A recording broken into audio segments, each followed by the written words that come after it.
In today's video, we're going to talk about why proscribing Palestine Action is problematic and the wider implications.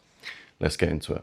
So, Palestine Action were a group set up in July 2020, basically to support the Palestinian cause against the occupation there. And one of their main goals is to shut down Elbit Systems operations in the UK. So what is Elbit Systems? Elbit Systems is an Israeli-based international military technology company and defense contractor founded in 1966. It is the largest weapons manufacturer in Israel and the primary provider of the Israeli military's land-based equipment and unmanned aerial vehicles, or UAVs. I'm sure you know if you've played COD what they are. And they have various headquarters in the UK. They have been manufacturing parts for drones and military equipment which has been sent to Israel and then facilitated the genocide which is ongoing in Gaza. So what Palestine Action are doing, they have been at least, occupying the buildings' roofs, trying to stop operations, spraying with red paint, kind of vandalizing the areas, I guess you could say. But a lot of people would argue it's for a just cause. In recent news, Palestine Action has been prescribed a terrorist organisation by the UK government, and support and membership can lead to up to 14 years imprisonment. So some serious sentences just for membership. So first, let's talk about Elbit Systems' relationship with the UK government. So Elbit Systems has been awarded several significant contracts by the UK Ministry of Defence in recent years. In November 2021, it secured a contract worth approximately £73 million to provide advanced electronic warfare capabilities for the Royal Navy as part of the Maritime Electronic Warfare Programme. In January 2021, the company was awarded a £123 million contract to deliver the Royal Navy Future Naval Training Programme. Additionally, at a similar time, it received a $137 million contract to supply the Dismounted Joint Fires Integrators solution, a network target acquisition system for British Armed Forces. In May 2023, it was awarded a $71 million contract to supply, maintain and operate ground manoeuvre synthetic trainer systems for the British Army's Boxer armoured vehicles and Challenger 3 tanks under Project Vulcan. Just this week, there has been talks of the UK government awarding Elbit Systems a new £2 billion contract for the Army Collective Training Service, which would make it the Army's strategic training partner and provide training for up to 60,000 soldiers annually. So it's clear there is ties with the government. There's clearly a communication trail there, at the very least, because they've been dealing with this arms company. And even currently, they are talking about a £2 billion contract with them. So Palestine Action, they've been occupying the roofs of several headquarters across the years of Elbit Systems, cutting into them, spray painting equipment and such. But the straw which broke the camel's back was when they broke into RAF Bryce Norton and damaged a couple of military aircraft. This is reported to have cost £7 million. They supposedly had to replace 2 engines at £2.5 million each. And I thought normal mechanics were bad. Like, jeez, that's a lot of money. I guess the argument they would have put forward would have been, this is a cost to the taxpayer and such.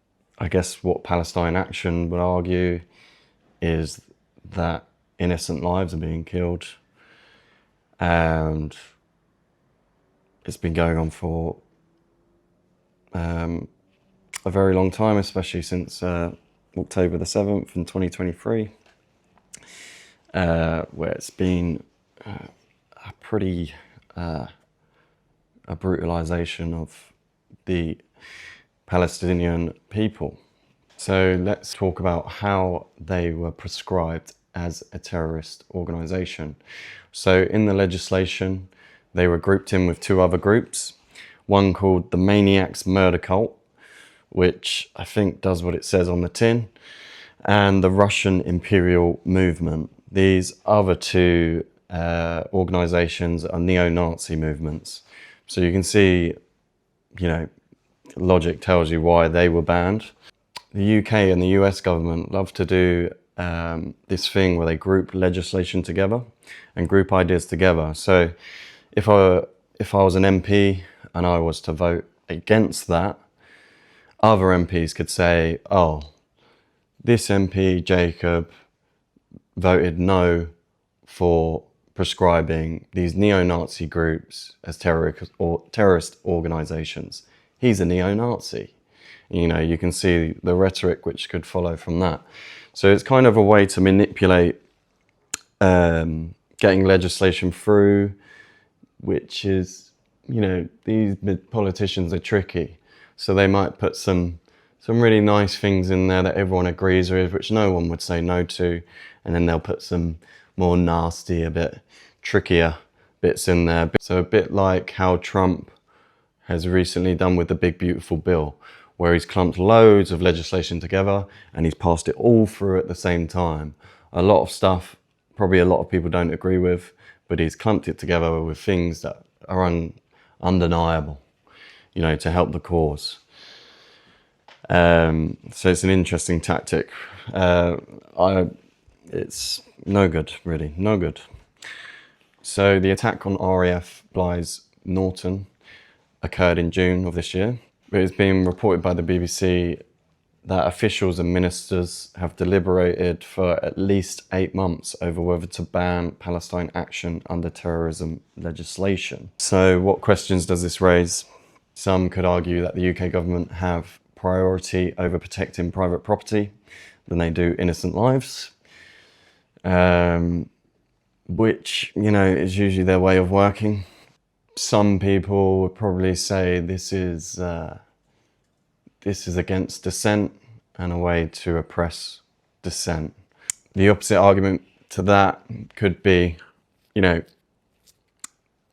you have to protect private property to ensure investment into our country. So there's the economic argument there, which does have merit, but this is an isolated incident where it's dealing with an arms company who are complicit in directly killing innocent lives. So there's obviously a big argument to be made there. But it's an important point to make that private property usually takes precedence over people. The way the world works these days, money talks. There's an unbelievable amount of money in military and arms companies, and you can only imagine what the lobbyists are doing. I guess people on the side of pro-Palestine Action, I've got to be careful with my words here, they would argue that, you know, you can do peaceful protests, which people have done, which is great, to show solidarity for the Palestinian people, but what impact does it really have? You know, you're 2 years on, nearly now, into the onslaught. So civil disobedience, is that going to be more impactful? It seemed like it was clearly causing issues because there was talks between Elbit Systems and the government prior to the damage of RAF aircraft about them being prescribed as a terrorist organisation. So they clearly were not liking the disruption that they were causing to their operation. It's kind of funny when you think about how the suffragettes are heralded these days as heroes, and what they did for the women's cause, and they were fucking shit up. They were fucking targeting landmarks, works of art, smashing windows, damaging property. They were doing arson, bombing. They were getting in deep. And it's interesting to reflect on that now, that kind of level of serious action, which retrospectively is, like I say, held in high regard. And because I guess at the time they felt like they weren't getting listened to, so they had to fuck shit up.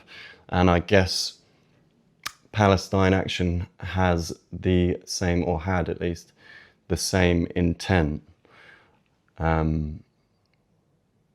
Because innocent lives are getting slaughtered in front of our, you go on Twitter for 5 minutes, you can fucking see what's going on. It's pretty crazy. So people have taken to protest against this this legislation, and now you've got people holding up placards saying, "I support Palestine Action, I oppose genocide," and they're getting arrested. And I guess it's a demonstration of how ridiculous this law is. Just by holding up a piece of paper, they are arresting people.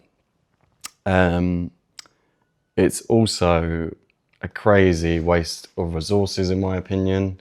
These people are harmless. You've got old biddies getting arrested, vicars. Just insane, really, what is going on and what our resources and our taxpayers' money is getting spent on. There are much more pressing issues to be addressed with those kind of resources and the police time. I think it's insane that the police are going along with this. Like, it's kind of embarrassing, to be honest. If I was in the police force, I would definitely be making a stand, but you've also got to take into account these are people as well, and I guess they're just trying to keep their job, feed their families. So you can't really put the blame on them, but I'm sure they feel a certain way about it. I don't know. It'd be interesting to talk to any police which are involved in this. I guess the resources that are being channeled into this and into these arrests, I guess, is also a kind of a visual indication as what priorities the UK government has.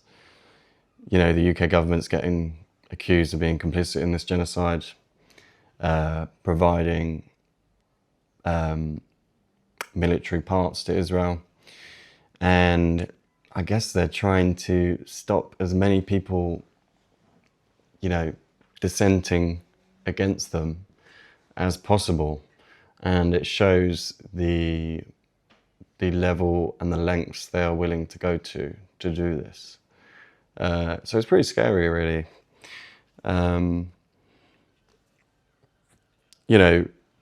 This is kind of a freedom of speech issue. If I can't hold a placard saying a certain thing, that's against freedom of speech. So if you're a freedom of speech advocate, you should be against these laws because it's anti-freedom of speech. And perhaps it's saying a sentiment which you don't agree with this time, but come next time round, it could be something you're supporting for, and they are arresting you for holding up a placard with some words on it. So it's really important. We don't want our liberties and our rights to be taken away from us. It's a slippery slope when the state is using its military powers in this way. And, it could lead to authoritarianism, dictatorship, martial law, all the things that, you think about Nazi Germany and you think about how Hitler, was getting his secret service to burn down opposing political offices and blaming it on opposition parties, and manipulating the rhetoric so that he could gain martial law and complete power, essentially. So we're not there yet, and I'm not saying we're anywhere near that, but it's in that direction. So to round up, what do you guys think? Should Palestine Action be designated a terrorist organisation? Do you believe it's an attack on dissent? What do you think about the clumping together of legislation and passing it through collectively? Should it be done by a one-by-one basis? Do you believe the UK government should be dealing with Elbit Systems and giving them contracts still? Do you think that arresting people with writing on a paper is against free speech? And do you think it is a waste of our police resources and taxpayer money to be arresting these people? Let me know in the comments. Here to create a discussion. Let's go and see you for the next one.